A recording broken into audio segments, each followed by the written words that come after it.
tugendeko mu ggwanga lya America. President Donald Trump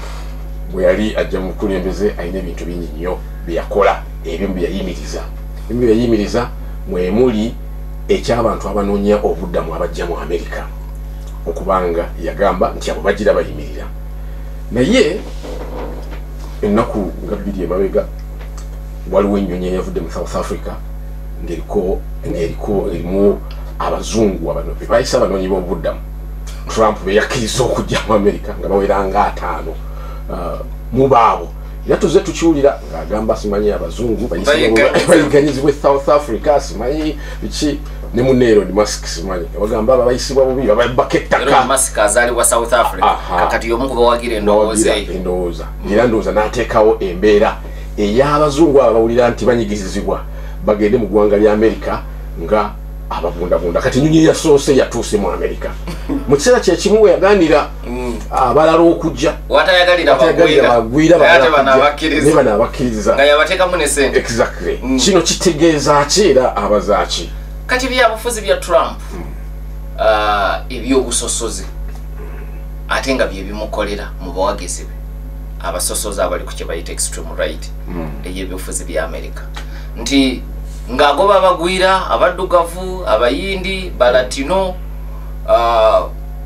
n'abalala n'abawalabu kati ate akulaze nti ayaniriza bakyeruppe mu kyo kyongera kuggumiza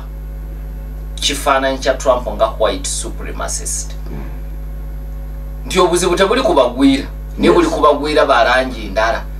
kasita baba bagwira nga bakyeruppe nga ffe abo tetubayinaako tabu kati politically kimukolera kuba ekyamazima kiri nti bano be yeyaniriza si banoonyi ba bubuddamu bano balambuzi nalabye ebifaananyi byabwe ndaba abantu abali obulungi bano balambuzi banyumirwamu bunyumirwa enjogera ye Kampala nga bweri bano bali mu kunyumirwamu bunyumirwa omuntu yenna abaddeko South Africa oba akyaddeyo obukyazi n'agisomyeko obusomi ku mutimbagano akimanyi nti yadde abaddugavu baafuna obuyinza mu 1994 naye obuyinza obwaddala bukyali mu mikono gy'abazungu naddala mu byenfuna kye bayita means of production ebintu ebivaamu ssente byonna bikyali by'abakyeruppe ekimu ku ebyo ebikulu ly'ettaka ebitundu 80 ku buli 100 biri mu mikono gy'abazungu abatasukka bitundu 10 ku buli 100 na buli kati era kiwatola nti abaddugavu basindiikirizibwa mu bibuga babeere mu nzigotta kubanga mu byabo ettaka ly'abazungu be balimi abaddugavu abaliyo baweereza ku masamba g'abazungu kozi abazungu bali ebitundu bimeka bikunukkiriza mu 10 ku buli 100 naye ettaka lyonna mu bufunze lyabwe abaddugavu okumala ebbanga babadde n'omuggundu oba n'endowooza nti basobola okweddiza ettaka eryo nga bwe kyakolebwa e Zimbabwe naye si kyangu olw'amaanyi g'omuzungu e South Africa bw'ogeraageranya ku muzungu e Namibia muzungu e Botswana oba omuzungu e Zimbabwe era ANC mu gy'ataano yayisaako resolution ey'okutwala ettaka ly'abazungu naye oluvannyuma yo kennyini ku nsonga z'aba South Africa ne ANC ensonga y'ettaka yemu ku nsonga ezisinga okuba ez'obunkenke South Africa nti ne ANC mu kutondebwawo kwayo ekimu ku byali ebigendererwa mu 1912 kulwana baddugavu kubaddeza ttaka abazungu lye baabatwalako naye emyaka bwe gitambula n'ekizuula nga tekijja kuba kyangu kubanga abazungu bw'oli bagoba bugobi baliraga wanga tebalina gye baliraga nga bajja kufuukira ekizibu kakati n'ekyusa mu gy'ataano n'egamba ettaka lyaffe ffenna mu bwenkanya baddugavu bazungu babakyotala bo bayita bakalats e South Africa era kino kyaleetera bammemba abamu okwewaggula ne bava mu ANC mu 59 ne bakola ekibiina olwaliwo kye bayita Pan Africanist Congress of Azania ng'ekibiina ekyo kigamba ANC ovudde ku mulamwa naye tekwali kuva ku mulamwa kwali kubeera realistic nti kiri si kyangu naye tuyinza tutya okusesetuka ne tusisinkanira wakati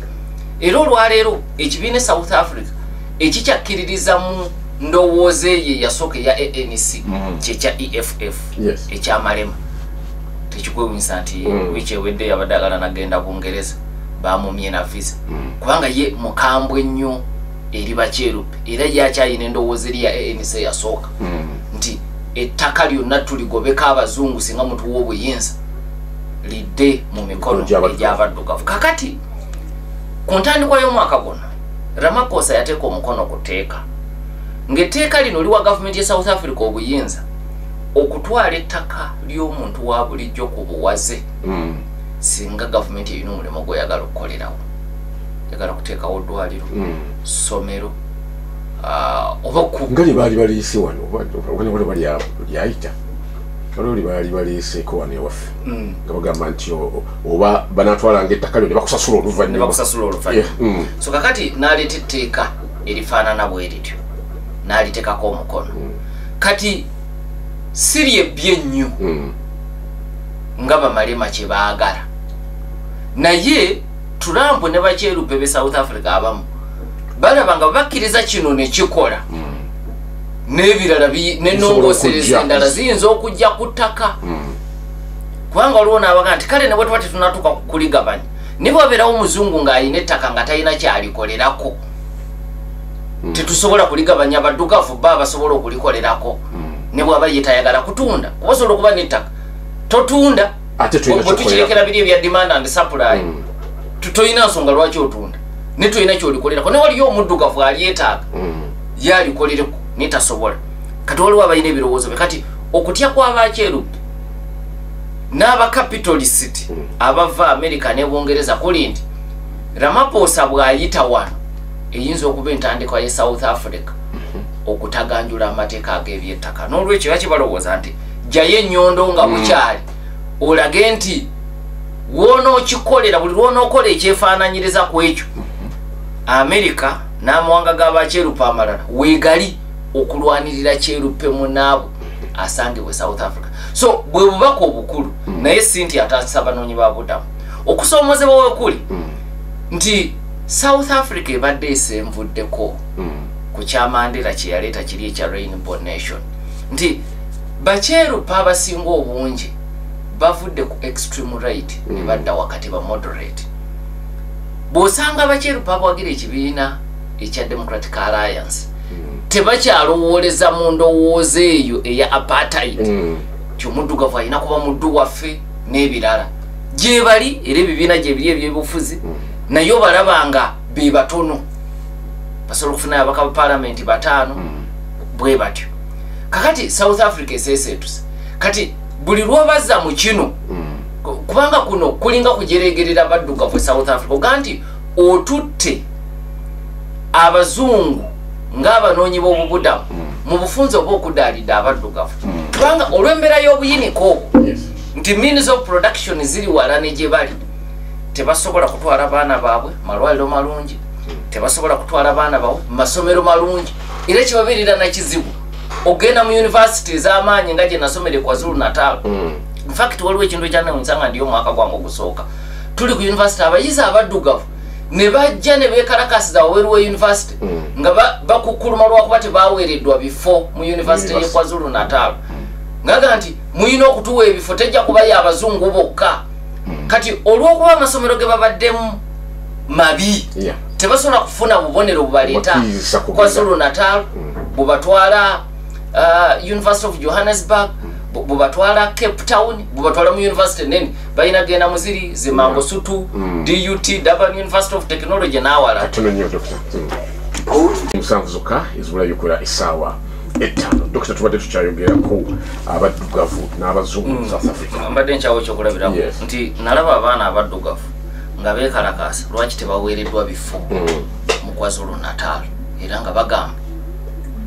mutusosodde naye nga bw'otunuulira sisitimu yebaboola gye wayitira okufuna obubonero kikalubamu n'embeera yo mwe weesanga kati bangi ku bba abasinga beesanga bagenze mu zino university baziyita za Mandela zeyatondawo nga baakajja ezaali Vocational Institute Technical Institute matendekero g'abasomesa primary gonna ne bagafuula university kati gyobasanga kati kamu ku bubonero bwenkukunala obukulaga obuyiniko omuddugavu bwalimu nti singa oyina omutima nga ddala oyagala kuyamba obadde weetaaga abanoonyi b'obubudamu mu America South Africa weetaaga baddugavu so si bazungu kubanga South Africa yemu ku nsi esinga okubeeramu obumenyi bw'amateeka naye era obusanga mu bifo birimu baddugavu kubanga ebyabazungu balina ebyokwerinda ebyebbeeyi byebasobola okusasulira ebitalina bya gavumenti kati bw'oba bajjeeyo lwa insecurity era baddugavu bebasinga okubeera mu buyinike infact bw'obeera South Africa n'obeera mu bifo by'abazungu oyinza okuvaayo ng'oli bw'ayogera ku South Africa enzibu gwe togimanyi nako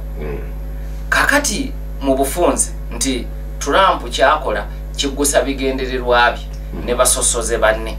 mu America ne ku lukalu lwa Bulaaya naye obuzibu nti ate kiyinza okwongera okusiga obukyayi eri bakyeruppe era bakyeruppe kye bali mukole South Africa bino bali mu kubyesammula bw'otunuulira empapula ezaabwe nga Daily Maverick okiraba nga kigenderere mu editorial policy yaabwe okulaga nti Trump nti ebyo bibye n'abo abagenze byabwe tebakiikirira muntu gwe bayita Afrikaana e South Africa kuba Afrikaana ye muzungu we South Africa ate olulimi lwayogera ne baluyita Africans kakati bagamba abo tebakiikirira yadde bava muffe naye tebatukiikirira nja kuwayo ekyokulabirako kimu olw'obudde mu weekend olupapula lwa Daily Maverick emu ku opid articles eyabaddemu yawandikiddwa Richard Poplak omu ku Afrikaana abagondeevu oba bakyeruppe be South Africa naye omutwe gwabadde bwe guti let's not call these Afrikaners refugees they are background extras in Maga's noise scam tiba Afrikaners bana abagenze mu America tuleme kubayita banoonyi b'obubudamu tubayite bakazanyirizi mu kisinde kya Trump ekya Maga make America great again ekigendererwa si kufuula bufuuza America great naye kusosola balala kakati ono kyeruppe we South Africa akugamba tetubayita banoonyi b'obubudamu tubayite bakazanyirizi mu kisinde kiri era ng'ekyo kyekifo kyabwe ekituufu naye mundowooza ya Trump kuba bw'ogamba abantu nti bajjeeno oba bagambye nti bebalina eri babireke oba bebadde nabyo babirekere abaddugavu ekigendererwa kiko ku migrating nti balituuka batereze South Africa balikomawo oba kubasengulira ddala kyekyo lwaki ono abayise bakazanyirizi